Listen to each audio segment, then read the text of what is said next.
사랑하는 성도님들, 안녕하세요. 어젯밤 저는 잠들기 전에 성경을 펼쳤는데 요한복음 1장 1절 한 구절이 제 마음을 꿰뚫었습니다. 태초에 말씀이 계시니라. 그 순간 저는 무릎을 꿇을 수밖에 없었어요. 왜냐하면 평생 수없이 읽었던 그 말씀이 어젯밤에는 전혀 다르게 다가왔기 때문입니다. 혹시 여러분도 이런 질문을 해보신 적 있으신가요? 나는 왜 존재하는가? 내 인생에 무슨 의미가 있는가? 특히 인생의 황혼기를 지나면서 건강도 예전 같지 않고 자녀들과의 거리감도 느끼고 때로는 깊은 외로움 속에서 이런 질문들이 더 절실해지죠. 지난주에 70세 되신 한 권사님이 저에게 이렇게 말씀하셨습니다. 목사님, 저는 평생 교회 다니면서 봉사도 많이 했고 기도도 열심히 했는데 요즘에는 제 인생이 빈 항아리 같다는 생각이 들어요. 뭔가 허전하고 의미 없다는 느낌이 드는 거예요. 그 말씀을 들으면서 제 마음이 얼마나 아팠는지 모릅니다. 하지만 성경은 바로 그 순간을 위한 답을 분명히 전해주고 있어요. 요한복음은 다른 복음서들과 달리 예수님의 족보나 탄생 이야기로 시작하지 않습니다. 바로 태초에 말씀이 계시니라는 선언으로 시작하죠. 여러분, 이것이 얼마나 놀라운 선언인지 아십니까? 마태복음은 아브라함과 다윗의 후손 예수 그리스도의 족보라 하면서 인간의 역사에서 시작합니다. 마가복음은 하나님의 아들 예수 그리스도의 복음의 시작이라 하면서 복음의 시작을 알려요. 누가복음은 데오빌로여 하면서 한 개인에게 편지하는 형식으로 시작하죠. 하지만 요한복음만큼은 다릅니다. 시간을 초월해서 공간을 넘어서서 태초로 거슬러 올라가요. 이것은 단순한 문학적 기법이 아닙니다. 신학적으로 매우 중요한 의미가 있어요. 우리의 존재의 의미를 찾으려면 인간의 역사가 아니라 하나님의 영원하신 계획에서 시작해야 한다는 뜻입니다. 혹시 여러분도 이런 경험이 있으세요? 새벽에 일어나서 창문을 열었는데 어둠 속에 한 줄기 빛이 들어오는 순간 말이에요. 그 빛이 방 전체를 환하게 밝히잖아요. 바로 그 순간이 요한복음이 우리에게 전하려는 메시지입니다. 최근에 한국의 한 연구기관에서 60대 이상 성인들을 대상으로 설문조사를 했어요. 인생에서 가장 고민스러운 것이 무엇입니까? 라는 질문에 1위가 건강 문제, 2위가 경제 문제, 그리고 3위가 바로 존재의 의미였답니다. 나이가 들수록 나는 왜 살아야 하는가? 라는 질문이 더 절실해진다는 거죠. 하지만 요한복음은 이 모든 질문에 대한 명확한 답을 제시합니다. 1장에서 시작해서 21장까지 예수님은 우리에게 빛이시고 생명이시며 부활이시라고 선포하세요. 그리고 가장 중요한 것은 이것이 2000년 전 팔레스타인 지역의 이야기가 아니라 지금 여기 우리의 이야기라는 사실입니다. 작년에 한 집사님이 저에게 간증해 주셨어요. 사업 실패로 모든 것을 잃고 절망했던 순간 요한복음 한 구절이 그분의 인생을 완전히 바꿔놓았다고 하시더라고요. 목사님, 그때 깨달았어요. 제가 찾던 답이 바로 여기 있었구나 하는 걸 말이에요. 오늘 우리가 함께 살펴볼 요한복음의 메시지는 단순한 종교적 이야기가 아닙니다. 여러분의 실제 삶 속에서, 가정에서, 건강의 염려 속에서, 경제적 어려움 속에서도 여전히 살아 역사하시는 하나님의 사랑과 은혜를 경험하게 하는 생명의 말씀이에요. 여러분의 지난 세월이 허무하게 흘러간 것이 아니라 그 안에 하나님의 말씀이 함께 하셨다는 사실을 오늘 발견하게 될 거예요. 이제 함께 그 놀라운 여행을 시작해 보겠습니다. 첫 번째로 발견할 놀라운 진리는 바로 이것입니다. 우리의 존재는 우연이 아니라 하나님의 말씀 안에서 시작되었다는 것이에요. 요한복음 1장 1절부터 3절을 함께 읽어보겠습니다. 태초에 말씀이 계시니라. 이 말씀이 하나님과 함께 계셨으니 이 말씀은 곧 하나님이시니라. 그가 태초에 하나님과 함께 계셨고 만물이 그로 말미암아 지은 바 되었으니 지은 것이 하나도 그가 없이는 된 것이 없느니라. 여러분, 여기서 말씀이라고 번역된 헬라어 원어는 로고스입니다. 단순한 소리나 언어가 아니에요. 당시 헬라 철학자들이 사용했던 로고스는 우주를 지배하는 이성적 원리, 만물을 조화롭게 하는 논리, 모든 존재의 근본 질서를 의미했습니다. 또한 유대인들에게 다바르라고 불리는 하나님의 말씀은 단순한 언어가 아니라 창조의 능력, 역사를 이끄는 힘, 생명을 주시는 권능이었죠. 요한은 이 두 개념을 하나로 통합해서 태초에 로고스가 계시니라고 선언했습니다. 즉, 우리의 존재에는 분명한 목적과 의미가 있다는 뜻이에요. 혹시 여러분도 이런 생각 해보신 적 있으세요? 내가 이 세상에 태어난 게 정말 의미가 있을까? 특히 나이가 들면서 몸도 불편하고 사회에서도 점점 소외되는 느낌이 들 때, 자녀들이 바쁘다며 연락도 뜸해질 때, 그리고 가끔 뉴스에서 들려오는 어르신들의 안타까운 소식을 들을 때 말이에요. 지난 통계청 발표에 따르면 우리나라 65세 이상 고령자의 우울감 경험률이 점점 높아지고 있다고 하더라고요. 그 이유 중 하나가 바로 존재감의 상실이라고 합니다. 젊었을 때는 일도 하고 자녀도 키우고 사회적 역할이 있었는데 은퇴하고 나니까 나는 이제 무엇을 위해 살아야 하지? 라는 생각이 든다는 거죠. 하지만 성경은 분명히 말합니다. 여러분의 존재는 하나님의 로고스, 즉 하나님의 영원한 계획과 목적 안에서 시작되었다고 말이에요. 나이가 들었다고 해서, 은퇴했다고 해서, 몸이 불편해졌다고 해서 여러분의 존재의 가치가 줄어드는 것이 절대 아닙니다. 14절을 계속 보겠습니다. 말씀이 육신이 되어 우리 가운데 거하심에 우리가 그의 영광을 보니 아버지의 독생자의 영광이요 은혜와 진리가 충만하더라. 아, 이 얼마나 놀라운 선언입니까? 하나님의 말씀이 사람의 몸을 입고 우리 가운데 오셨다는 것이에요. 여기서 거하심이라는 말은 헬라어로 스케노오인데 이는 장막을 치다, 임시로 거주하다라는 뜻입니다. 구약시대 하나님께서 성막에 임재하셨던 것처럼 예수님이 인간의 몸이라는 성막에 오셔서 우리와 함께 계신다는 의미예요. 이것이 왜 중요할까요? 예수님은 단순히 훌륭한 선생님이나 종교 지도자가 아니라 말씀 자체이신 하나님이 사람이 되어 오신 분이시라는 뜻입니다. 그분은 우리의 기쁨도 슬픔도 아픔도 외로움도 모두 경험하셨어요. 연약한 인간의 몸을 입고 33년을 사셨습니다. 지난달에 80세 되신 한 노권사님이 저에게 이런 말씀을 하셨어요. 목사님, 저는 젊을 때부터 예수님을 믿었는데 나이가 들면서 오히려 예수님이 더 가까이 느껴져요. 특히 몸이 아플 때, 잠 못 이룰 때, 외로울 때 더 그래요. 왜 그럴까요? 그때 저는 이렇게 답했습니다.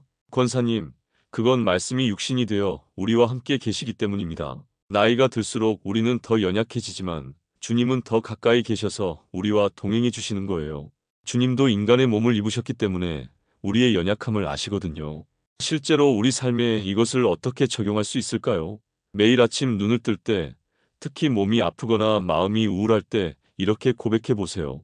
주님, 오늘도 저의 존재는 우연이 아니라 주님의 말씀 안에서 시작됩니다. 이 하루도 주님의 목적 안에서 살아가게 해주소서. 4절과 5절 말씀입니다. 그 안에 생명이 있었으니 이 생명은 사람들의 빛이라 빛이 어둠에 빛이 돼 어둠이 깨닫지 못하더라. 여기서 생명이라는 단어가 나옵니다. 헬라어로 조에인데 이는 단순한 생물학적 생명이 아니라 하나님의 영원한 생명을 의미해요. 심장이 뛰고 숨을 쉬는 생물학적 생명을 비오스라고 하죠. 하지만 조에는 질적으로 다른 생명입니다. 영원하고 풍성하고 하나님의 성품을 닮아가는 생명이에요. 그리고 이 생명이 우리에게는 빛이 된다고 했습니다. 혹시 정전이 된 밤에 촛불 하나 켠 경험 있으세요? 그 작은 촛불 하나가 방 전체의 분위기를 바꿔놓잖아요. 마찬가지로 우리 인생의 어두운 터널 같은 순간들, 건강의 염려, 가족 관계의 어려움, 경제적 걱정들로 인해 앞이 보이지 않을 때 예수님의 말씀이 우리에게 빛이 되어주신다는 것이에요. 한 권사님의 간증을 들려드릴게요. 그분은 65세의 남편을 먼저 하늘나라로 보내셨습니다. 50년을 함께 산 남편이 갑작스럽게 심근경색으로 세상을 떠나셨어요. 깊은 슬픔과 외로움 속에서 매일 밤 잠을 이루지 못하셨죠. 자녀들은 각자의 가정이 있어서 자주 찾아올 수도 없었고 혼자 남은 집은 너무나 적막했답니다. 그런데 어느 날 새벽 잠들지 못하고 성경을 펼쳤는데 요한복음 1장 5절 빛이 어둠에 빛이 돼 어둠이 깨닫지 못하더라는 말씀이 마음에 와 닿으셨대요. 그 순간 깨달으셨다고 해요. 아, 내 마음의 어둠이 아무리 깊어도 주님의 빛은 그보다 더 강하구나.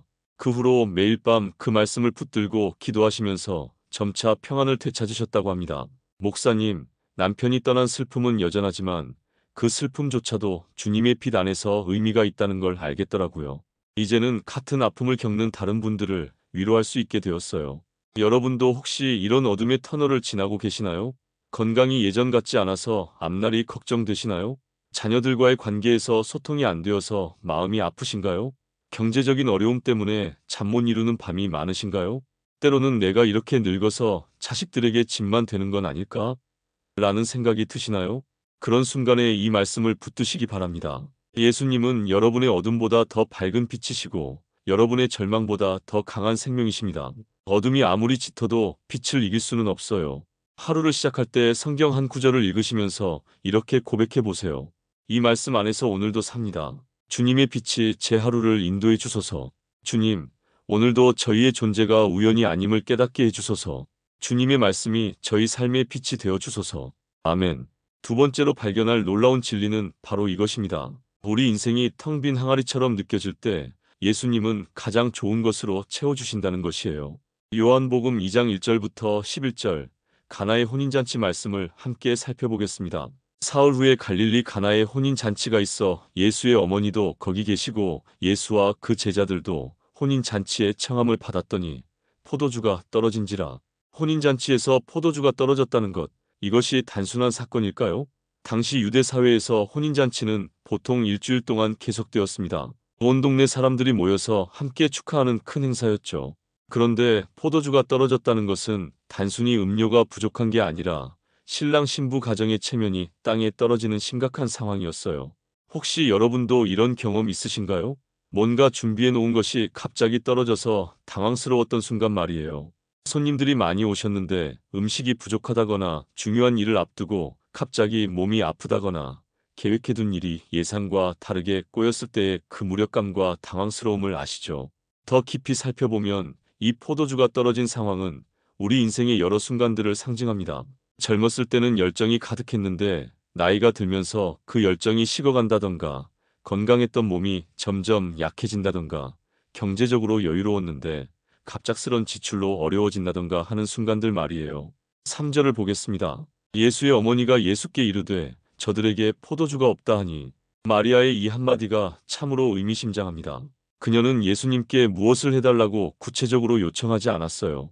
그저 상황을 알려드렸을 뿐입니다. 이것이 바로 우리가 주님께 기도하는 올바른 자세예요. 주님, 이렇게 해주세요. 저렇게 해주세요라고 구체적인 해결책을 제시하기보다는 주님, 제 상황을 아시잖아요라고 우리의 필요를 아뢰을 때가 있거든요. 때로는 우리가 어떻게 기도해야 할지조차 모를 때가 있죠. 한 집사님이 저에게 이런 고백을 하신 적이 있습니다. 목사님, 남편이 갑자기 쓰러져서 병원에 입원했을 때 저는 뭐라고 기도해야 할지 모르겠더라고요. 그냥 주님 도와주세요라고 밖에 할 말이 없었어요. 바로 그런 순간이에요. 구체적인 요청보다는 상황 자체를 주님께 맡기는 것 말이에요. 6절을 계속 보겠습니다. 거기에 유대인의 정결 예식을 따라 도랑아리 6이 놓였는데 각각 두세 통 들 것이라. 여기서 중요한 것은 이 항아리들이 정결 예식을 위한 것이었다는 점입니다. 유대인들은 식사 전후 그리고 여러 종교적 의식을 행할 때 손과 발을 씻는 정결 예식을 행했어요. 이 도랑아리들은 율법과 전통을 상징합니다. 형식적인 종교 의식들, 반복되는 관습들 말이에요. 물론 이런 것들이 나쁜 것은 아니죠. 하지만 때로는 이런 형식들이 생명력을 잃고 공허해질 때가 있어요. 마치 물만 담겨있는 빈 항아리처럼 말이에요. 한 은퇴하신 집사님이 저에게 이런 고백을 하신 적이 있습니다. 목사님, 저는 젊었을 때부터 교회 일에 열심이었어요. 새벽 기도도 빠지지 않고 봉사도 열심히 했죠. 그런데 나이가 들고 보니까 그 모든 것들이 습관이 되어버렸더라고요. 마음은 메마르고 기쁨은 없고 그냥 해야 하니까 하는 느낌이었어요. 아, 얼마나 솔직하고 정직한 고백인가요? 혹시 여러분도 이런 경험 있으신가요? 신앙생활이 형식적이 되어버린 것 같고 예전처럼 뜨거운 마음이 느껴지지 않고 그냥 의무감으로 하는 것 같은 느낌 말이에요. 7절과 8절입니다. 예수께서 그들에게 이르시되 항아리에 물을 채우라 하신즉 아기까지 채우니 이제는 떠서 잔치 맡은 자에게 갖다 주라 하시니 갖다 주매. 여기서 놀라운 일이 일어났습니다. 예수님은 새로운 항아리를 가져오시거나 다른 곳에서 포도주를 사오신 게 아니라 바로 그 빈 항아리들을 사용하셨어요. 정결 예식에 사용되던 평범한 도랑아리들이 기적의 도구가 된 거죠. 이것이 바로 주님이 일하시는 방식입니다. 우리의 메마른 일상, 형식적이 된 신앙생활, 의미를 잃은 것 같은 반복적 살들을 버리시는 게 아니라 바로 그것들을 새롭게 채워주시는 거예요. 아기까지 채우라는 말씀이 인상적입니다. 헬라어로 게미조는 완전히 가득 채우다라는 뜻이에요. 예수님은 반쯤 채우시는 분이 아닙니다. 넘치도록 가득 채워주시는 분이세요. 여러분의 빈 마음도 메마른 신앙도 의미를 잃은 것 같은 일상도 주님은 가득히 채워주고 싶어 하세요. 9절과 10절을 보겠습니다. 잔치 맡은 자가 물로 된 포도주를 맛보고도 어디서 났는지 알지 못하되 물 떠온 하인들은 알더라. 잔치 맡은 자가 신랑을 불러 말하되 사람마다 먼저 좋은 포도주를 내놓고 취한 후에 낮은 것을 내놓거늘 그대는 지금까지 좋은 포도주를 두었도다 하니라. 여기서 중요한 부분이 나옵니다. 잔치 맡은 자가 말하기를 사람마다 먼저 좋은 포도주를 내놓고 취한 후에 낮은 것을 내놓거늘 그대는 지금까지 좋은 포도주를 두었도다라고 했어요. 이것이 바로 세상의 방식과 하나님의 방식의 차이입니다. 세상은 처음에는 좋은 것을 주다가 나중에는 질이 떨어지는 것을 줍니다.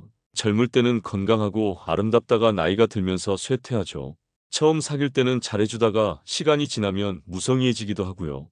하지만 하나님은 다릅니다. 처음보다 나중이 더 좋습니다. 인생의 마지막까지 최고의 것을 준비해두고 계세요. 여러분이 지금 나이가 들었다고 몸이 예전 같지 않다고 해서 하나님의 은혜가 줄어드는 게 아닙니다. 오히려 인생의 후반부에 더 깊고 진한 하나님의 사랑을 경험할 수 있어요. 한 권사님의 간증을 들려드릴게요. 그분은 젊었을 때 사업을 하시면서 교회 일에도 열심히셨대요. 그런데 사업이 어려워지고 건강도 나빠지면서 점점 위축되셨죠. 하나님이 나를 잊으신 건 아닐까? 내 믿음에 문제가 있나? 라는 생각까지 드셨다고 해요. 그런데 어느 날 가나 혼인잔치 말씀을 묵상하시면서 깨달음을 얻으셨답니다. 아, 내가 지금까지 내 힘으로, 내 방식으로 살려고 했구나. 주님은 내 빈 항아리를 채우려고 기다리고 계셨는데 말이야. 그 후로 모든 것을 주님께 맡기고 순종하기 시작하셨대요. 그러자 놀라운 일들이 일어났답니다. 사업은 작아졌지만 마음에는 평안이 찾아왔고 몸은 여전히 아팠지만 그 아픔 가운데서도 주님의 위로를 경험하셨다고 해요. 목사님, 예전에는 좋은 포도주라고 생각했던 것들이 사실은 물이었어요. 주님이 주신 진짜 포도주를 맛보니까 차원이 다르더라고요. 실제로 우리 삶에 이것을 어떻게 적용할 수 있을까요? 매일 아침 주님, 제 삶의 빈자리를 은혜로 채워주소서라는 짧은 기도로 하루를 시작해보세요. 그리고 형식적이 되어버린 기도나 말씀 읽기도 주님께 다시 새롭게 채워달라고 구해보세요. 주님, 제 메마른 일상을 새로운 은혜로 채워주소서. 빈 항아리 같은 제 마음에 주님의 기쁨이 넘치게 하소서. 세 번째로 발견할 놀라운 진리는 바로 이것입니다. 나이와 상관없이 우리는 언제든 새롭게 태어날 수 있다는 것이에요. 요한복음 3장 1절부터 7절을 함께 보겠습니다. 바리새인 중에 니고데모라 하는 사람이 있으니 유대인의 관리라. 그가 밤에 예수께 와서 이르되 랍비여, 우리가 당신은 하나님께로부터 오신 선생인 줄 아나이다. 하나님이 함께 하시지 아니하시면 당신이 행하시는 이 표적을 아무도 할 수 없음이니이다. 니고데모는 참으로 흥미로운 인물입니다. 바리새인이면서 동시에 유대인의 관리, 즉 사내들인 공의회의 일원이었어요. 종교적으로도 사회적으로도 최고 엘리트였죠. 그런데 그가 밤에 예수님을 찾아왔다고 했어요. 왜 밤에 왔을까요? 여러 가지 이유가 있겠지만 아마도 자신의 지위와 체면 때문이었을 것 같아요. 낮에 공개적으로 예수님을 찾아가면 동료들의 시선이 부담스러웠겠죠. 하지만 내면의 갈증은 숨길 수 없었던 거예요. 혹시 여러분도 이런 경험 있으신가요?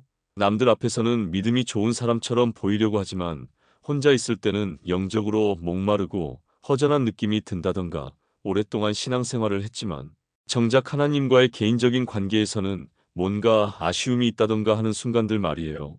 3절에서 예수님이 말씀하십니다. 진실로 진실로 내게 이르노니 사람이 거듭나지 아니하면 하나님의 나라를 볼 수 없느니라. 여기서 진실로 진실로라는 표현이 나옵니다. 헬라어로 아멘 아멘인데 이는 매우 중요하고 확실한 진리를 말씀하실 때 사용하시는 표현이에요. 거듭나다는 헬라어로 안어된 겟나오인데 이는 위에서부터 다시 태어나다라는 뜻입니다. 단순히 인간의 노력으로 자신을 개선하는 게 아니라 하나님의 능력으로 전혀 새로운 존재가 되는 것을 의미해요. 니고데모는 이 말을 듣고 4절에서 반문합니다. 사람이 늙으면 어떻게 날 수 있사옵나이까? 두 번째 모태에 들어갔다가 날 수 있사옵나이까? 니고데모의 이 질문 속에는 깊은 절망이 담겨 있어요. 사람이 늙으면이라는 표현을 주목해 보세요. 나이가 든 사람은 다시 시작할 수 없다는 체념이 느껴지죠. 많은 분들이 이런 생각을 하세요. 나도 젊었을 때는 꿈도 많고 열정도 있었는데 이제 나이가 들어서 뭘 새롭게 시작한다는 게 말이 되나? 한국통계청 자료에 따르면 은퇴 후 우울감을 경험하는 분들의 주된 이유 중 하나가 새로운 시작에 대한 두려움이라고 해요. 이제 나이도 많은데 뭔가 새로운 걸 배우거나 시작하기에는 너무 늦었다는 생각 때문이죠. 하지만 예수님의 답변은 전혀 다릅니다. 5절부터 7절까지 보겠습니다. 예수께서 대답하시되 진실로 진실로 내게 이르노니 사람이 물과 성령으로 나지 아니하면 하나님의 나라에 들어갈 수 없느니라. 육으로 난 것은 육이요 영으로 난 것은 영이니 내가 내게 거듭나야 하겠다 하는 말을 놀랍게 여기지 말라. 여기서 물과 성령으로라는 표현이 나옵니다. 물은 정결케 함과 씻음을 의미하고 성령은 하나님의 생명력을 의미해요. 즉, 거듭남은 단순히 인간의 노력이나 의지로 되는 것이 아니라 하나님의 성령이 우리 안에서 역사하실 때 일어나는 초자연적인 변화라는 뜻입니다. 육으로 난 것은 육이요, 영으로 난 것은 영인이라는 말씀도 중요합니다. 육체적인 나이나 경험으로는 한계가 있어요. 하지만 영적인 차원에서는 전혀 다른 법칙이 적용됩니다. 나이가 많다고 오랫동안 같은 방식으로 살아왔다고 해서 변화가 불가능한 것은 아니라는 거예요. 8절에서 예수님은 바람의 비유를 드십니다. 바람이 임의로 불매 내가 그 소리는 들어도 어디서 와서 어디로 가는지 알지 못하나니 성령으로 난 자도 다 그러하니라. 바람은 우리가 통제할 수 없지만 분명히 존재하고 역사하죠. 마찬가지로 성령의 역사도 우리가 완전히 이해하거나 통제할 수는 없지만 분명히 일어나고 우리 삶을 변화시킨다는 의미예요. 한 집사님의 간증을 들려드릴게요. 그분은 평생 성실하게 신앙생활을 해오셨는데 은퇴 후에 깊은 우울감에 빠지셨답니다. 내 인생이 뭐였지? 이제 남은 게 뭐가 있지? 라는 생각이 계속 드셨대요. 자녀들은 각자 바쁘고 건강도 예전 같지 않고 갈 곳도 마땅치 않더라는 거예요. 그런데 어느 날 새벽 기도회에서 니고데모 말씀을 듣고 깨달음이 오셨답니다. 아, 내가 지금까지 신앙생활을 오래 했다고 해서 이미 완성된 사람인 줄 알았구나. 하지만 나도 여전히 거듭나야 할 사람이었어. 그 후로 마음을 새롭게 하시고 성령님께 자신의 남은 인생을 맡기셨대요. 그러자 놀라운 일들이 일어났답니다. 같은 아픔을 겪는 분들을 위로하는 사역을 시작하게 되었고 새로운 취미도 배우시고 무엇보다 매일이 새롭고 감사하게 느껴지셨다고 해요. 목사님, 거듭남이 한 번만 일어나는 줄 알았는데 매일매일 새롭게 태어나는 거더라고요. 나이가 들었다고 끝이 아니라 새로운 시작이었어요. 14절부터 16절까지는 더욱 놀라운 말씀입니다. 모세가 광야에서 뱀을 든 것 같이 인자도 들려야 하리니 이는 그를 믿는 자마다 영생을 얻게 하려 하심이니라. 하나님이 세상을 이처럼 사랑하사 독생자를 주셨으니 이는 그를 믿는 자마다 멸망하지 않고 영생을 얻게 하려 하심이니라. 여기서 예수님은 구약의 놋뱀 사건을 언급하시면서 자신의 십자가 죽음을 예언하세요. 광야에서 백성들이 불뱀에 물려 죽어갈 때 모세가 놋뱀을 장대에 달아 높이 들자 그것을 본 자마다 살았던 것처럼 예수님이 십자가에 달리심으로 우리가 영생을 얻게 된다는 말씀이에요. 여기서 중요한 것은 이는 그를 믿는 자마다라는 표현입니다. 나이가 많든 적든 신앙 경력이 오래되었든 짧든 그분을 믿는 모든 사람에게 영생이 주어진다는 거예요. 거듭남에는 나이 제한이 없어요. 실제로 우리 삶에 이것을 어떻게 적용할 수 있을까요? 매일 잠들기 전에 이렇게 기도해 보세요. 성령님, 오늘도 저를 새롭게 하시고 내일은 어제보다 더 주님을 닮아가게 해주소서. 그리고 작은 것이라도 새로운 도전을 해보세요. 새로운 성경 공부, 새로운 봉사, 새로운 취미 등 말이에요. 나이가 들었다고 해서 신앙생활을 오래 했다고 해서 더 이상 변화할 게 없다고 생각하지 마세요. 하나님은 여러분을 통해 아직도 새로운 일을 하고 싶어 하세요. 성령님, 제 마음을 새롭게 하시고 매일 거듭나게 하소서. 나이에 상관없이 주님 안에서 새로운 꿈을 꾸게 하소서. 네 번째로 발견할 놀라운 진리는 바로 이것입니다. 과거의 상처와 아픔이 있어도 예수님은 우리에게 영원히 목마르지 않는 생수를 주신다는 것이에요. 요한복음 4장 3절부터 14절을 함께 살펴보겠습니다. 유대를 떠나사 다시 갈릴리로 가실새 사마리아를 통과하여야 하겠는지라. 사마리아에 있는 수가라 하는 동네에 이르심에 야곱의 우물이 거기 있더라. 예수께서 길 가시다가 피곤하여 우물 곁에 그대로 앉으시니 때가 제육시쯤 되었더라. 예수님께서 사마리아를 지나가시는 장면입니다.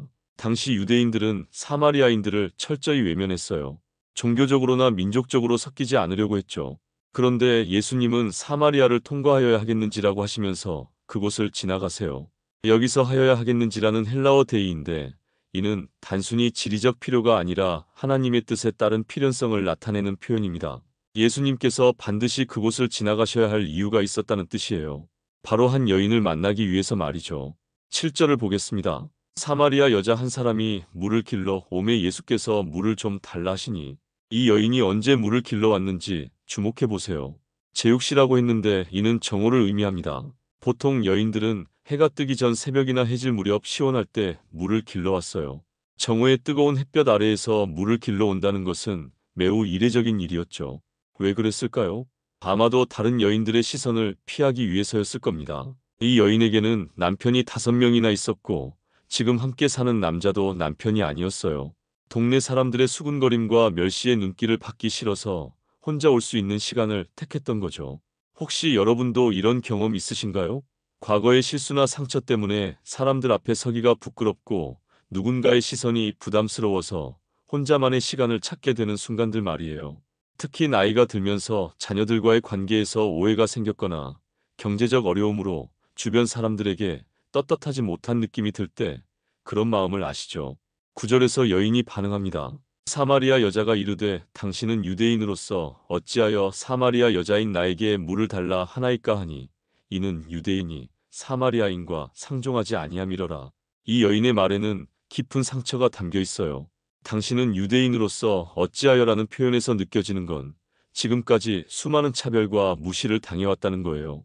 그래서 예수님이 자신에게 말을 걸자 방어적으로 반응한 거죠.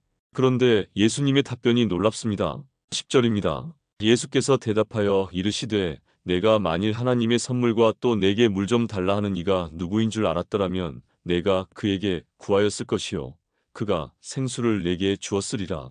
예수님은 여인의 차갑고 방어적인 반응에도 불구하고 오히려 하나님의 선물이라는 표현을 쓰십니다. 그리고 자신이 생수를 줄 수 있다고 말씀하세요. 생수라는 헬라어 휘도르조는 단순히 깨끗한 물이 아니라 살아있는 물, 흐르는 물을 의미합니다. 고여 있어서 썩을 수 있는 물이 아니라 계속 흘러서 항상 신선한 물을 말해요. 영적으로는 하나님의 영원한 생명과 은혜를 상징하죠.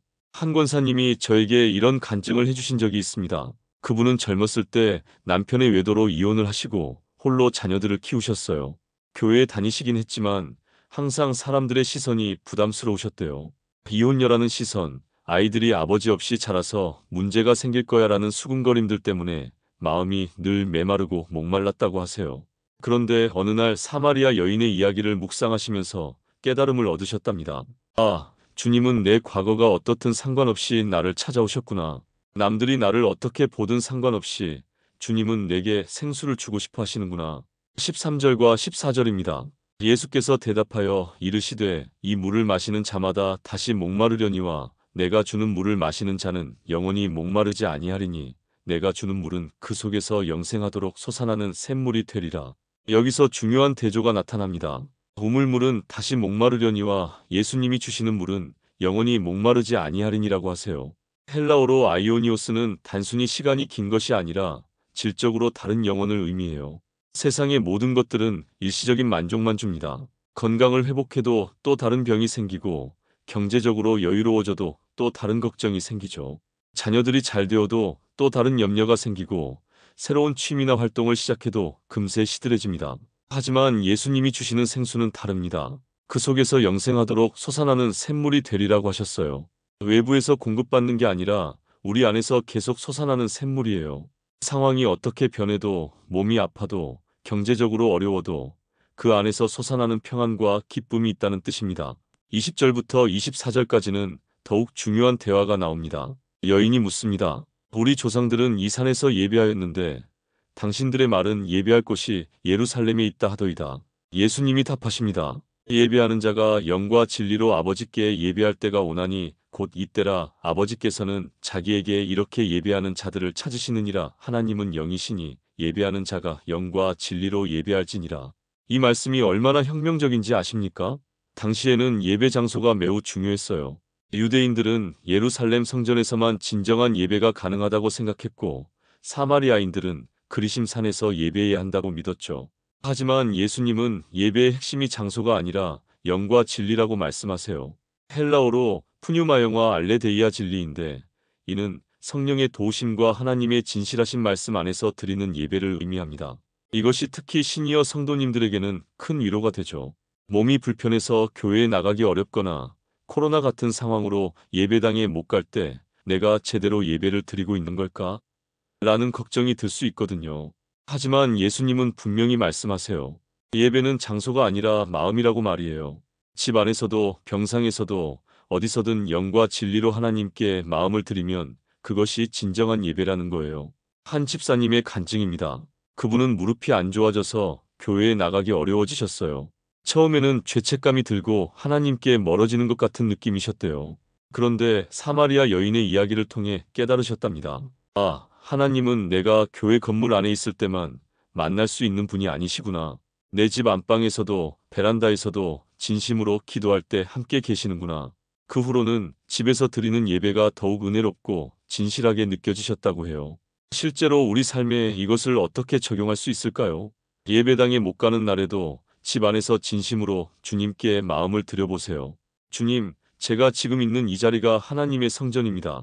영과 진리로 예배드립니다라고 고백하며 기도해 보세요. 그리고 과거의 상처나 실수 때문에 하나님께 가까이 나가기 주저된다면 이 사마리아 여인을 기억하세요.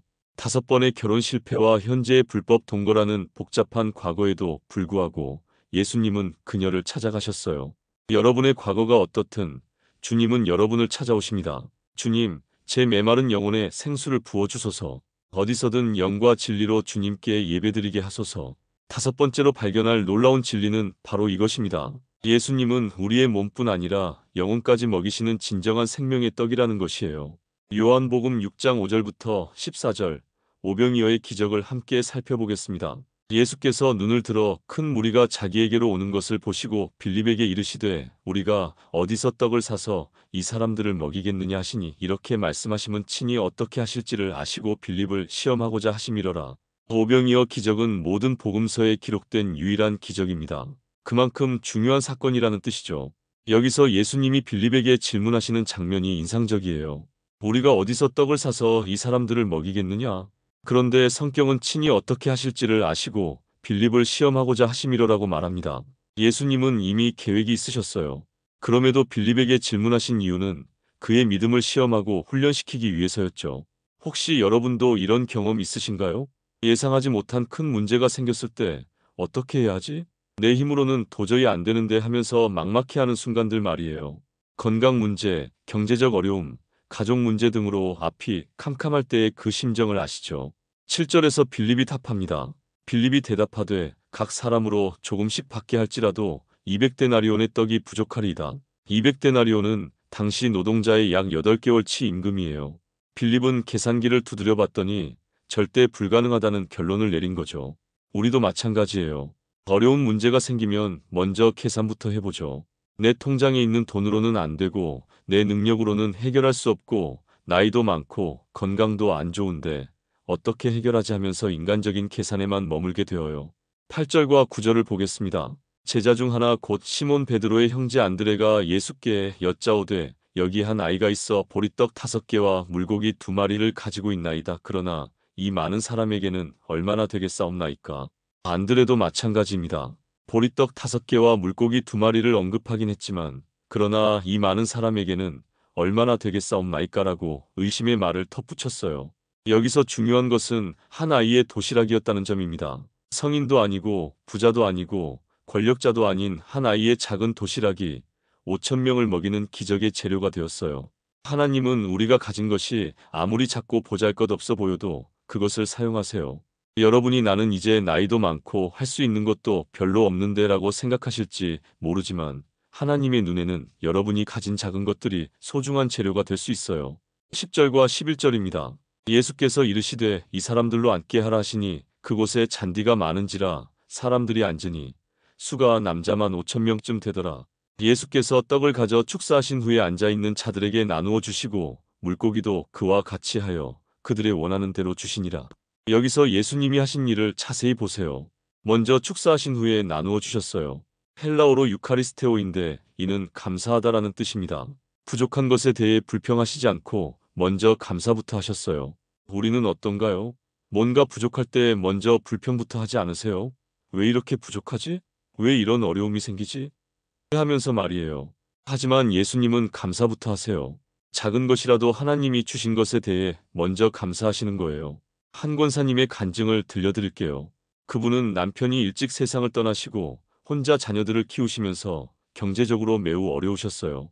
매달 생활비가 부족해서 늘 걱정이었죠. 그런데 어느 날 오병이어 말씀을 묵상하시면서 깨달음을 얻으셨답니다. 아, 내가 지금까지 부족한 것만 보고 불평했구나. 하지만 지금 내가 가진 것도 하나님이 주신 것이야. 그 후로 매 끼 식사 때마다 주님, 이 작은 것이라도 감사합니다. 이것을 축복하셔서 우리에게 충분하게 하소서라고 기도하기 시작하셨대요. 그러자 신기하게도 늘 부족할 것 같았던 생활비가 딱 맞아떨어지기 시작했다고 해요. 어디서인가 도움의 손길이 나타나기도 하고 예상치 못한 수입이 생기기도 하고 무엇보다 마음에 평안이 찾아왔다고 하세요. 26절부터 27절에서 예수님이 중요한 말씀을 하십니다. 예수께서 대답하여 이르시되 내가 진실로 진실로 너희에게 이르노니 너희가 나를 찾는 것은 표적을 본 까닭이 아니요 떡을 먹고 배부른 까닭이니라. 썩을 양식을 위하여 일하지 말고 영생하도록 있는 양식을 위하여 하라. 군중들이 예수님을 찾아온 이유가 무엇이었나요? 기적을 보고 감동받아서가 아니라 떡을 먹고 배부른 까닭이었어요. 다시 공짜로 밥을 얻어먹을 수 있을 거라고 생각한 거죠. 예수님은 이들에게 썩을 양식을 위하여 일하지 말고 영생하도록 있는 양식을 위하여 하라고 말씀하세요. 여기서 썩을 양식은 브로마 아폴루메논으로 소멸되는 음식을 의미하고 영생하도록 있는 양식은 브로마 메논으로 영구히 남아있는 음식을 의미해요. 이것이 현대를 사는 우리에게도 중요한 메시지입니다. 우리가 하루 종일 염려하는 것들의 대부분이 썩을 양식에 관한 것들이죠. 건강, 경제, 자녀 문제 등이 중요하지 않다는 게 아니에요. 하지만 그것들만 붙들고 살면 영적으로 메마르게 된다는 뜻입니다. 35절에서 예수님이 선언하십니다. 예수께서 이르시되 나는 생명의 떡이니 내게 오는 자는 결코 줄이지 아니할 것이요 나를 믿는 자는 영원히 목마르지 아니하리라. 나는 생명의 떡이니라는 선언이 얼마나 놀라운지 아십니까? 헬라어로 에고 에이미 호 아르토스 테스 조에스인데 여기서 에고 에이미는 출애굽기 3장 14절에서 하나님이 모세에게 나는 스스로 있는 자다라고 하실 때 사용하신 표현과 같아요. 즉 예수님이 단순히 떡을 주시는 분이 아니라 떡 자체이시고 생명 자체이시라는 선언이에요. 우리가 예수님을 믿고 의지할 때 우리 영혼의 깊은 갈증과 배고픔이 채워진다는 의미입니다. 51절에서 더욱 놀라운 말씀을 하십니다. 나는 하늘에서 내려온 살아있는 떡이니 사람이 이 떡을 먹으면 영생하리라. 내가 줄 떡은 곧 세상의 생명을 위한 내 살이니라. 여기서 예수님은 자신의 몸, 즉 십자가에서의 죽음을 통해 우리에게 영생을 주실 것을 예언하세요. 단순히 배고픔을 해결해 주시는 게 아니라 우리의 영적 생명을 위해 자신의 생명을 내어주시겠다는 약속이에요. 실제로 우리 삶에 이것을 어떻게 적용할 수 있을까요? 매 끼니 때마다 주님, 제 영혼의 양식도 먹여주소서라고 기도해 보세요. 그리고 하루 한 번은 말씀을 읽으면서 주님이 내 생명의 떡이십니다라고 고백해 보세요. 또한 부족한 것에 대해 불평하기 전에 지금 가진 것에 대해 먼저 감사하는 습관을 기르세요. 작은 것이라도 하나님이 주신 것에 감사할 때 하나님은 그것을 축복하셔서 충분하게 하십니다. 한 집사님이 이런 간증을 해주셨어요. 목사님, 저는 몇 끼 밥을 먹기 전에 이렇게 기도해요. 주님, 이 음식으로 제 몸을 살리시듯 주님의 말씀으로 제 영혼도 살려주소서. 그렇게 기도하니까 단순한 식사도 은혜의 시간이 되더라고요. 주님, 썩을 양식만 구하지 않게 하시고 영원한 생명의 양식인 주님을 날마다 사모하게 하소서. 작은 것이라도 감사하며 나누는 삶을 살게 하소서. 여섯 번째로 발견할 놀라운 진리는 바로 이것입니다. 예수님은 우리의 육신의 눈뿐만 아니라 영적인 눈까지 뜨게 하시는 빛이라는 것이에요. 요한복음 9장 1절부터 7절을 함께 살펴보겠습니다. 예수께서 길 가실 때의 날때부터 맹인된 사람을 보시고 제자들이 물어 이르되 랍비여 이 사람이 맹인으로 난 것이 누구의 죄로 인함이니이까 자기니이까 그의 부모니이까. 예수께서 대답하시되 이 사람이나 그 부모의 죄로 인한 것이 아니라 그에게서 하나님이 하시는 일을 나타내고자 하심이라. 제자들의 질문이 참으로 인상적입니다. 이 사람이 맹인으로 난 것이 누구의 죄로 인함이니까? 당시 유대인들은 모든 고통과 질병이 죄의 결과라고 생각했어요. 특히 날 때부터 장애를 가지고 태어난 경우에는 부모의 죄나 본인의 전생의 죄 때문이라고 여겼죠. 이런 생각이 비단 2000년 전만의 이야기일까요? 지금도 마찬가지예요. 몸이 아프거나 어려운 일이 생기면 내가 뭔가 잘못했나? 하나님께 죄를 지었나? 라고 생각하는 경우가 많거든요. 특히 신앙생활을 오래 하신 분들일수록 더 그런 경향이 있어요. 혹시 여러분도 이런 경험 있으신가요? 갑자기 건강에 문제가 생겼을 때, 가족에게 어려운 일이 생겼을 때, 하나님, 제가 뭘 잘못했습니까? 왜 이런 일이 생깁니까? 라고 묻게 되는 순간들 말이에요. 마치 하나님이 나를 벌주고 계시는 것 같은 느낌이 들 때가 있죠. 그런데 예수님의 답변이 완전히 다릅니다. 이 사람이나 그 부모의 죄로 인한 것이 아니라 그에게서 하나님이 하시는 일을 나타내고자 하심이라. 헬라어로 하마르티아제 때문이 아니라 에르가 투 데우 하나님의 일들을 드러내기 위함이라고 하세요. 이것이 얼마나 혁명적인 관점의 전환인지 아십니까? 고통과 어려움을 죄의 결과로 보는 것이 아니라 하나님의 영광을 드러낼 기회로 보시는 거예요. 물론 이것이 모든 고통이 좋다는 뜻은 아니에요. 하지만 하나님은 우리의 아픔과 어려움까지도 선한 목적으로 사용하실 수 있다는 뜻입니다. 한 권사님의 간증을 들려드릴게요. 그분은 건강하시다가 갑자기 백내장 진단을 받으셨어요. 시력이 점점 나빠지면서 성경 읽기도 어려워지고 혼자 다니기도 힘들어지셨죠. 처음에는 하나님, 제가 뭘 잘못했기에 이런 일이 생깁니까? 라고 원망스러우셨대요. 그런데 날때부터 맹인된 사람의 이야기를 묵상하시면서 마음이 달라지셨답니다. 아, 이것도 하나님의 일을 드러내는 통로가 될 수 있구나. 그 후로는 시력이 불편하지만 오히려 하나님의 음성에 더 집중하게 되었고 같은 어려움을 겪는 분들을 위로하는 사역을 시작하게 되셨다고 해요. 6절과 7절을 계속 보겠습니다. 이 말씀을 하시고 땅에 침을 뱉어 진흙을 이겨 그의 눈에 바르시고 이르시되 실로암 못에 가서 씻으라 하시니 실로암은 번역하면 보냄을 받았다는 뜻이라 이에 가서 씻고 밝은 눈으로 왔더라. 예수님의 치유 방법이 참으로 독특합니다. 말씀 한마디로도 치유하실 수 있으셨을 텐데 침을 뱉어 진흙을 만들어 눈에 바르시고 실로암 못에 가서 씻으라고 하세요. 왜 이렇게 복잡한 과정을 거치게 하셨을까요? 첫째, 창조의 역사를 연상시킵니다. 하나님이 흙으로 사람을 만드셨듯이 예수님도 흙으로 새로운 창조 사역을 행하시는 거예요. 둘째, 순종의 믿음을 요구하십니다. 말도 안 되는 것 같지만 주님 말씀에 순종할 때 기적이 일어나는 거죠. 실로암이라는 이름도 의미심장해요. 보냄을 받았다는 뜻인데 이는 예수님 자신을 가리키는 상징이기도 해요. 하나님께로부터 보냄을 받으신 예수님께 나아가 순종할 때 진정한 치유가 일어난다는 의미입니다. 혹시 여러분도 이런 상황에 계시나요? 눈이 침침해져서 작은 글씨 읽기가 어렵다던가, 밤에 운전하기가 무섭다던가, 계단 오르내리기가 위험하다던가 하는 상황 말이에요. 몸의 여러 기능들이 예전 같지 않아서 답답하고 서글픈 마음이 드는 순간들이 있으시죠. 하지만 성경은 육신의 눈보다 더 중요한 것이 있다고 말씀하세요. 바로 영적인 눈이에요. 25절에서 치유받은 맹인이 고백합니다. 그가 대답하되 그가 죄인인지 내가 알지 못하나 한 가지 아는 것은 내가 맹인으로 있다가 지금 보게 된 것이니라. 이 얼마나 확실하고 단순한 신앙 고백입니까? 복잡한 신학 이론이나 어려운 교리 설명이 아니라 자신이 직접 경험한 변화에 대한 증언이에요. 내가 맹인으로 있다가 지금 보게 된 것이니라. 한 집사님이 저에게 이런 간증을 해주셨어요. 그분은 연로하셔서 시력이 많이 나빠지셨는데 어느 날 깨달으셨답니다. 목사님, 제 육신의 눈은 흐려졌지만 영적인 눈은 오히려 더 밝아졌어요. 예전에는 보이지 않던 하나님의 은혜들이 지금은 너무나 선명하게 보여요. 39절에서 예수님이 중요한 말씀을 하십니다. 예수께서 이르시되 내가 심판하러 이 세상에 왔으니 보지 못하는 자들은 보게 하고 보는 자들은 맹인이 되게 하려 함이라. 이 말씀이 무슨 뜻일까요? 보지 못하는 자들은 자신의 영적 무지함을 인정하고 주님께 도움을 구하는 사람들을 의미해요. 보는 자들은 자신이 이미 다 알고 있다고 생각하여 주님의 도움이 필요 없다고 여기는 사람들을 말하죠. 바리새인들이 바로 후자였어요. 40절에서 예수와 함께 있던 바리새인 중 몇이 이 말을 듣고 이르되 우리도 맹인인가. 41절에서 예수님이 답하십니다. 너희가 맹인이었더라면 죄가 없으려니와 본다고 하니 너희 죄가 그대로 있느니라.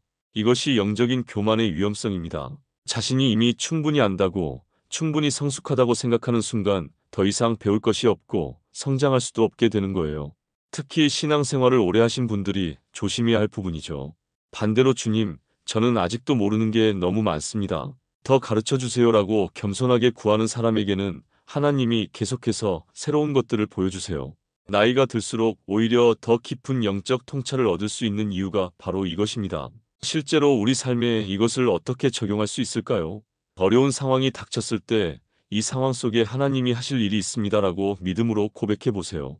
그리고 매일 주님, 제 영적인 눈을 밝게 하셔서 하나님의 은혜를 볼 수 있게 해주소서라고 기도해 보세요. 또한 몸의 기능이 예전 같지 않다고 낙심하지 마시고 오히려 영적인 감각이 더 예민해질 수 있는 기회로 여기시기 바랍니다. 육신의 눈은 흐려져도 믿음의 눈은 더욱 밝아질 수 있어요. 주님, 제 영적인 눈을 밝게 하소서. 어려움 속에서도 하나님의 일하심을 볼 수 있게 하소서.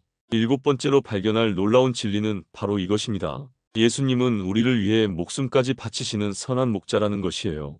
요한복음 10장 1절부터 5절을 함께 살펴보겠습니다. 내가 진실로 진실로 너희에게 이르노니 양이 우리의 문으로 들어가지 아니하고 다른 데로 넘어가는 자는 절도며 강도요 문으로 들어가는 이는 양의 목자라 문지기는 그를 위하여 문을 열고 양은 그의 음성을 듣나니 그가 자기 양의 이름을 각각 불러 인도하여 내느니라. 팔레스타인 지역의 목자와 양들의 관계를 아시나요? 서구의 목축업과는 전혀 달라요. 서구에서는 목자가 양들을 뒤에서 몰아가지만 중동 지역에서는 목자가 앞장서서 걸어가고 양들이 뒤따라가요. 그리고 목자는 각각의 양들의 이름을 알고 불러주죠. 그가 자기 양의 이름을 각각 불러라는 표현이 얼마나 감동적인지 아십니까? 헬라어로 카타오노마는 이름으로 개별적으로라는 뜻이에요. 예수님은 우리를 단순히 무리의 일부로 보시는 게 아니라 각각의 이름을 아시고 개별적으로 사랑하시고 돌보신다는 의미입니다. 혹시 여러분은 이런 느낌 받으신 적 있으신가요? 나 같은 사람을 하나님이 개별적으로 아실까? 세상에 이렇게 많은 사람이 있는데 내 이름까지 기억하실까? 특히 나이가 들면서 사회적으로 소외되는 느낌이 들거나 자녀들이 바빠서 관심을 덜 받는다고 느낄 때 더 그런 생각이 들죠. 하지만 성경은 분명히 말씀하세요. 예수님은 여러분의 이름을 아시고 여러분만의 특별함을 아시고 여러분 한 사람 한 사람을 소중히 여기신다고 말이에요.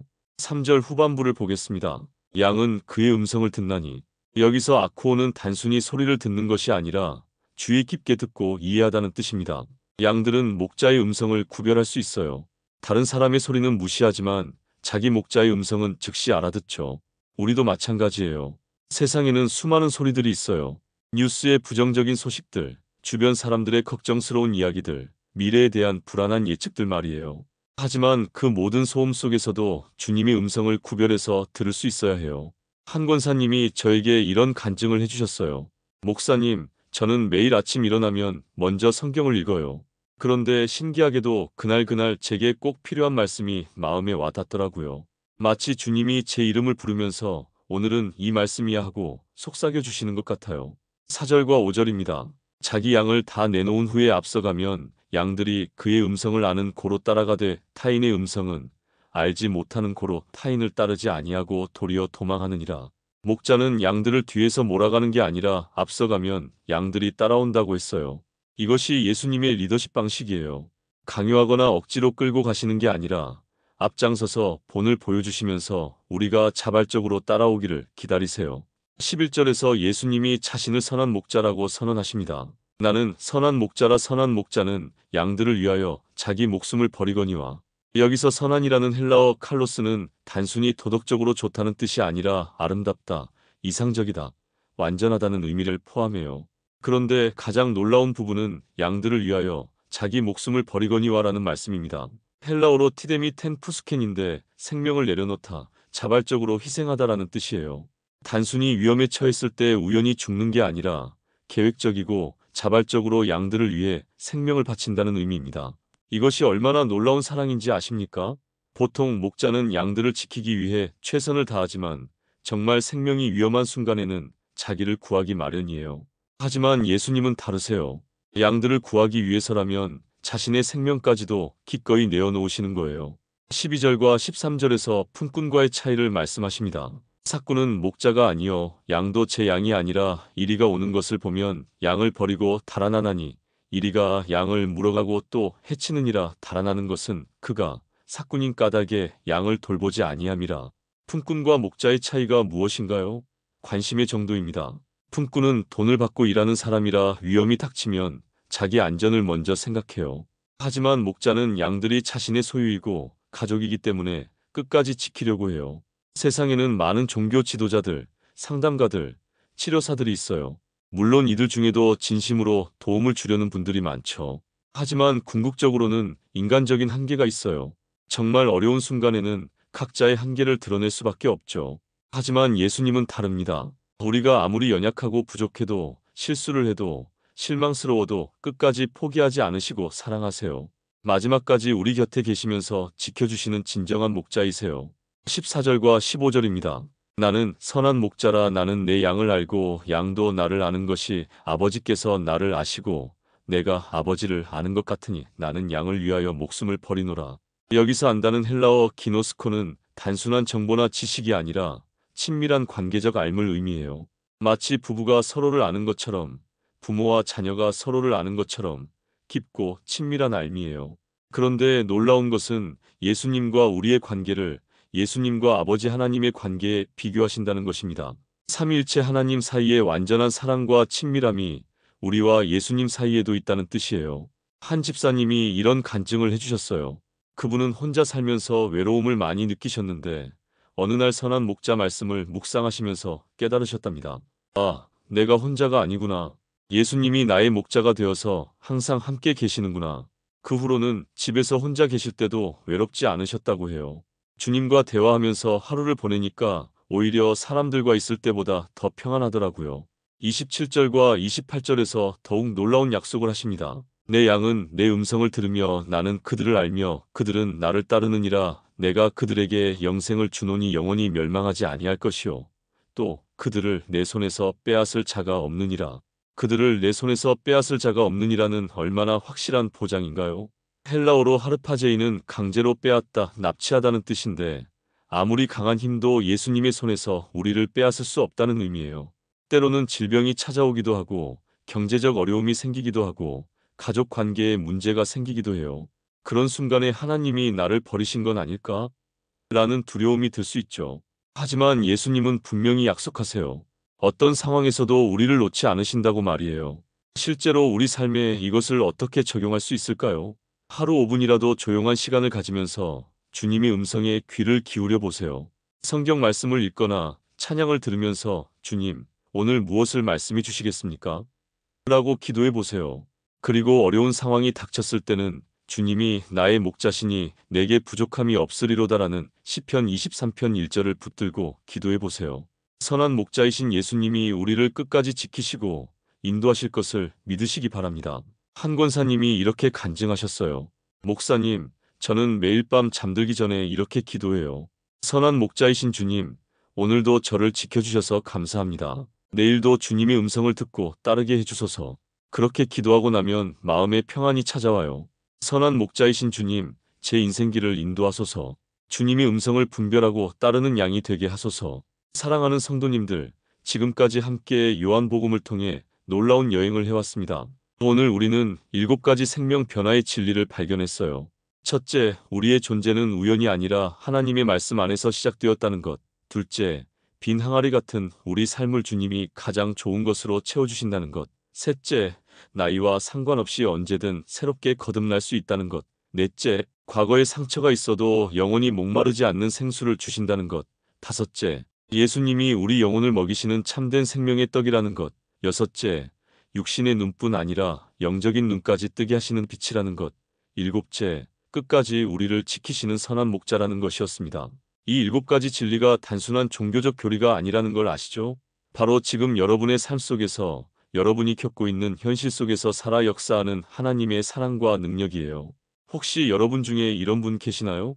내 인생이 의미 있었나? 이제 남은 게 뭐가 있지? 라고 생각하시는 분 말이에요. 오늘 첫 번째 말씀을 기억하세요. 여러분의 존재는 태초에 말씀이 계시니라는 그 영원한 말씀 안에서 시작되었어요. 하나님의 로고스, 즉 영원한 계획과 목적 안에 여러분이 있다는 뜻입니다. 나이가 들었다고, 은퇴했다고, 몸이 불편해졌다고 여러분의 존재 가치가 줄어드는 게 절대 아니에요. 또 혹시 이런 분도 계시나요? 내 마음이 텅 빈 항아리 같아. 예전처럼 뜨거운 신앙도 없고 그냥 습관처럼 교회 다니는 것 같아라고 느끼시는 분 말이에요. 두 번째 말씀을 기억하세요. 예수님은 새로운 항아리를 가져오시는 게 아니라 바로 그 빈 항아리를 사용하세요. 여러분의 메마른 일상, 형식적이 된 것 같은 신앙생활까지도 주님이 새롭게 채워주실 거예요. 그것도 아기까지 넘치도록 말이에요. 이제 나이도 많은데 뭘 새로 시작한다는 게 말이 되나? 라고 생각하시는 분들에게는 세 번째 말씀을 전합니다. 니고데모도 그렇게 생각했어요. 사람이 늙으면 어떻게 날 수 있사옵나이까? 하지만 예수님은 말씀하셨어요. 거듭나야 하겠다. 나이는 숫자일 뿐이에요. 성령의 역사 앞에서는 매일이 새로운 시작이 될 수 있어요. 과거의 실수나 상처 때문에 하나님께 가까이 나가기 주저되는 분들은 네 번째 말씀을 붙드세요. 사마리아 여인을 기억하세요. 5번의 결혼 실패와 현재의 복잡한 상황에도 불구하고 예수님이 찾아가셨어요. 여러분의 과거가 어떻든 주님은 여러분에게 영원히 목마르지 않는 생수를 주고 싶어 하세요. 그리고 어디서든 영과 진리로 예배드릴 수 있다고 약속하셨어요. 경제적 어려움이나 건강 염려로 매일이 걱정인 분들에게는 5번째 말씀이 위로가 될 거예요. 오병이어의 기적을 기억하세요. 작은 아이의 도시락이 5천 명을 먹였어요. 여러분이 가진 것이 아무리 작고 부족해 보여도 감사함으로 주님께 드릴 때 놀라운 일이 일어날 수 있어요. 썩을 양식만이 아니라 영생하도록 있는 양식을 구하시기 바랍니다. 몸의 기능이 예전 같지 않아서 답답하신 분들은 6번째 말씀을 기억하세요. 날 때부터 맹인된 사람의 이야기를 보세요. 예수님은 그의 고통이 죄로 인한 것이 아니라 하나님이 하시는 일을 나타내고자 하심이라고 하셨어요. 육신의 눈은 흐려져도 영적인 눈은 더욱 밝아질 수 있어요. 오히려 나이가 들수록 하나님의 은혜를 더 선명하게 볼 수 있는 특권이 있어요. 마지막으로 외로움과 불안감 속에 계신 분들에게는 7번째 말씀이 큰 위로가 될 거예요. 예수님은 우리의 선한 목자이세요. 각각의 이름을 불러주시고 앞장서서 인도하시고 끝까지 지켜주시는 분이에요. 그들을 내 손에서 빼앗을 자가 없느니라고 확실히 약속하셨어요. 어떤 상황에서도 우리를 놓지 않으시는 분이세요. 지금까지 7가지 말씀을 나누면서 제가 확신하게 된 것이 있어요. 요한복음이 전하는 메시지는 2000년 전 팔레스타인 지역의 옛날 이야기가 아니라 바로 지금 여기 우리의 이야기라는 것입니다. 여러분이 지금 겪고 있는 건강의 염려, 경제적 어려움, 가족 관계의 문제, 외로움과 소외감, 미래에 대한 불안들 속에서도 예수님은 여전히 살아계시고 역사하고 계세요. 오늘 밤 잠들기 전에 이 말씀들 중에서 가장 마음에 와 닿는 것 하나를 붙들고 기도해 보시기 바랍니다. 주님, 저는 빈 항아리입니다. 새로운 은혜로 채워주소서라고 기도하셔도 되고, 주님, 저를 거듭나게 하소서라고 기도하셔도 되고, 주님이 저의 선한 목자이십니다라고 고백하셔도 좋아요. 그리고 내일 아침에는 이렇게 하루를 시작해 보세요. 성경을 펼치시고 주님, 오늘도 말씀 안에서 삽니다. 제 영적인 눈을 밝게 하셔서 하나님의 은혜를 볼 수 있게 해주소서라고 기도하시면서 말이에요. 또한 어려운 상황이 닥쳤을 때는 이 상황 속에 하나님이 하실 일이 있습니다라고 믿음으로 고백해 보세요. 그리고 작은 것이라도 감사하는 마음으로 하루하루를 살아가시기 바랍니다. 한 가지 더 부탁드리고 싶은 것이 있어요. 오늘 이 메시지가 여러분에게 은혜가 되셨다면 혼자만 간직하지 마시고 주변에 어려움 겪는 분들에게도 나누어 주세요. 같은 아픔을 가진 이웃에게, 소외감을 느끼는 친구에게, 건강이나 경제적 어려움으로 힘들어하는 가족에게 이 희망의 메시지를 전해주시기 바랍니다. 여러분의 작은 나눔이 누군가에게는 인생을 바꾸는 전환점이 될 수 있어요. 마치 사마리아 여인이 생수를 만난 후 동네 사람들에게 달려가 전했듯이 여러분도 이 기쁜 소식의 전달자가 되시기 바랍니다. 오늘 말씀을 통해 은혜 받으신 분들은 댓글에 아멘, 주님이 제 생명입니다 라고 남겨주세요. 그리고 기도 제목이 있으시면 간단히 나누어 주시면 함께 기도하겠습니다. 건강을 위해서, 가족을 위해서, 경제적 어려움을 위해서 이렇게 간단히 써주시면 되어요. 좋아요 버튼도 눌러주시고 이 영상을 어려움 겪는 주변 분들에게 공유해 주시면 감사하겠습니다. 그리고 알림 설정을 해두시면 앞으로도 이런 귀한 말씀들을 가장 먼저 받아보실 수 있어요. 끝으로 여러분에게 축복을 선포합니다. 하나님의 말씀이 여러분의 존재에 의미를 주시고 빈 마음을 채워주시며 매일 새롭게 거듭나게 하시기를 축복합니다. 영원히 목마르지 않는 생수가 여러분 안에서 솟아나게 하시고 생명의 떡이신 예수님이 여러분의 영혼을 날마다 먹여주시기를 축복합니다. 여러분의 영적인 눈을 밝게 하셔서 하나님의 은혜를 보게 하시고 선한 목자이신 예수님이 여러분의 인생길을 끝까지 인도해 주시기를 축복합니다. 건강하실 때나 아프실 때나 풍족하실 때나 부족하실 때나 기쁘실 때나 슬프실 때나 항상 여러분과 함께 하시는 임마누엘 하나님의 사랑이 충만하시기를 축복합니다. 하나님의 은혜와 평강이 여러분과 여러분의 가정에 늘 함께 하시기를 축복합니다. 샬롬.